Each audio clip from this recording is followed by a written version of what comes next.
Bonjour, c'est Charlotte Baris. Cette semaine, à la loupe, une actualité a retenu notre attention, les manifestations contre la vie chère en Martinique. Chers auditeurs, lorsque vous faites vos courses, vous utilisez peut-être un comparateur pour savoir où il est plus intéressant d'acheter certains produits.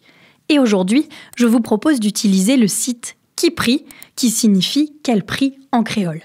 L'application indique donc les prix, mais surtout, elle les compare entre l'Hexagone et la Martinique. Je vois par exemple sur ce site 8 yaourts nature à 1,65 € en France métropolitaine contre 4,82 € en Martinique. Un paquet d'1 kg de riz à 1,99 € contre 5,84 € et là, 1 kg de sucre à 1,89 € contre 5,20 € sur l'île.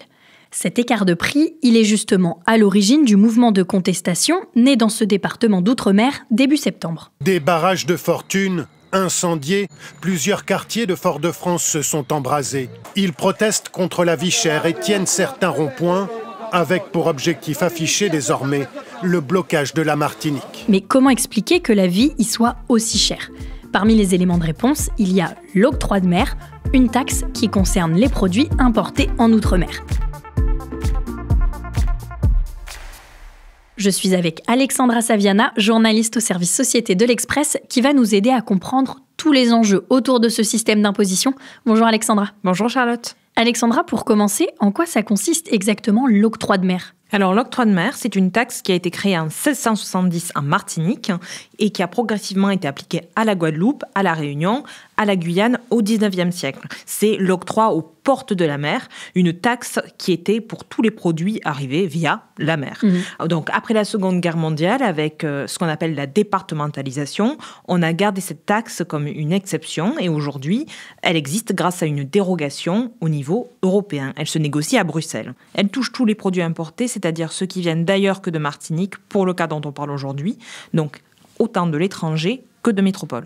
Aujourd'hui, l'octroi s'applique aux 5 DROM, c'est-à-dire aux départements et régions d'outre-mer, dont Mayotte depuis 2014, mais pas aux collectivités ultramarines comme la Nouvelle-Calédonie ou la Polynésie. Nos outre-mer ont des statuts constitutionnels différents à chaque fois, donc il y a des exceptions. Et comment on la calcule cette taxe ? Si on reprend par exemple les pots de yaourt, est-ce que le taux sera le même pour tous les DROM et pour tous les types de yaourt ? Alors non, pas du tout. C'est un mode de calcul qui est assez compliqué, très opaque, et c'est pour ça que ce système d'imposition est décrit comme instable, peu prévisible, d'une complexité excessive et avec une faible transparence. Il existe des documents d'environ 1200 pages avec l'ensemble des taux qui s'appliquent à chaque type de produit et on ne comprend pas toujours la logique du calcul.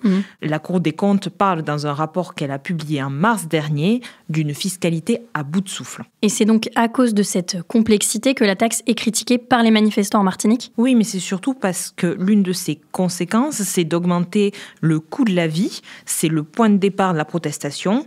Elle pose un problème dans des territoires où la majorité des produits sont importés. En Martinique, il y a 80% des produits sur les étals des supermarchés qui viennent d'ailleurs. Finalement, cette taxe pèse très lourd sur les habitants. Elle pèse environ 949 € par habitant par an en Martinique.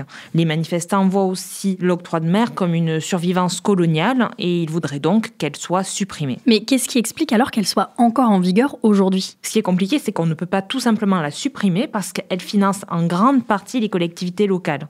Elle leur a rapporté 1,64 milliard d'euros en 2022 et elle représente 32% des ressources des communes en Outre-mer, toujours selon le rapport de la Cour des comptes dont je te parlais. Justement, dans ce document publié en mars, les magistrats écrivent qu'il y a 3 scénarios possibles. Donc, soit on garde le statu quo, ce qu'ils ne considèrent pas comme envisageable, soit on envisage une rupture de l'octroi de mer et donc la taxe serait supprimée, mais cela nécessiterait qu'on lui substitue autre chose, forcément. Le problème, c'est que ce scénario est très complexe et devrait se décider au niveau européen. Sinon, il y a le scénario réformiste, celui que la Cour des comptes privilégie. Il faudrait nommer une autorité chargée de la réformer avec, parmi les pistes, optimiser l'emploi des ressources, la simplifier, etc. Et l'idée de supprimer ou réformer l'octroi de mer, j'imagine que ce n'est pas la première fois qu'on en entend parler. Effectivement, il en était déjà question en 2009 avec un grand mouvement de protestation qui avait fait tache d'huile. Il était parti de Guadeloupe et il était étendu à la Martinique. Pour te donner une idée, on avait eu une grève générale de 44 jours en Guadeloupe et 38 jours en Martinique. C'est très long. Après la Guadeloupe, la Martinique se lance dans la grève générale. Plus de 10 000 personnes ont défilé contre la cherté de la vie. Donc en fait, l'octroi de mer et la vie chère en général reviennent régulièrement sur la table et rien n'a vraiment changé depuis 2009. Il est quand même important de préciser que la taxe n'est pas la seule responsable de la vie chère, il y a d'autres raisons. Alors quelles sont les autres explications ? La Cour des comptes a estimé que l'octroi de mer rendait les prix 5 à 10% plus chers dans les DROM. Ce n'est donc pas la seule raison de cette cherté de la vie. La plupart des produits sont importés. L'agriculture locale est peu développée, donc au-delà de la taxe, il y a la question du coût du transport, du fret maritime. Il y a aussi très peu de concurrence qui crée des situations de quasi-monopole avec des grands groupes, des grandes familles qui possèdent presque toutes les enseignes de distribution. Ils ont un fort pouvoir de fixation des prix, ce qui leur permet de faire des marges élevées. Face à ces causes de la vie chère et face à la mobilisation, que font les pouvoirs publics ? À la mi-octobre a été adopté un protocole qui prévoit de baisser les prix de 20% sur 54 familles de produits. Cela suppose, entre autres, un taux zéro de l'octroi de mer sur les produits en question. Mais c'est sans doute davantage une parenthèse pour temporiser plutôt qu'une vraie solution pérenne. La crainte des autorités, c'est surtout une contagion du mouvement. Il y a l'exemple de 2009 qu'on évoquait tout à l'heure, où la contestation était partie de Guadeloupe et s'était ensuite étendue en Martinique et en Guyane. Pour le moment, le mouvement reste confiné à la Martinique, mais on voit un mouvement d'humeur naître en Guadeloupe. Et ce qui est sûr, c'est que le contexte est hautement inflammable. La contestation se poursuit. On a même des manifestations en Hexagone depuis le week-end du 1er novembre. Le ministre François-Noël Buffet s'est rendu à Martinique pour apaiser la situation. Il a annoncé un plan d'aide à la diversification agricole d'ici à juin 2025.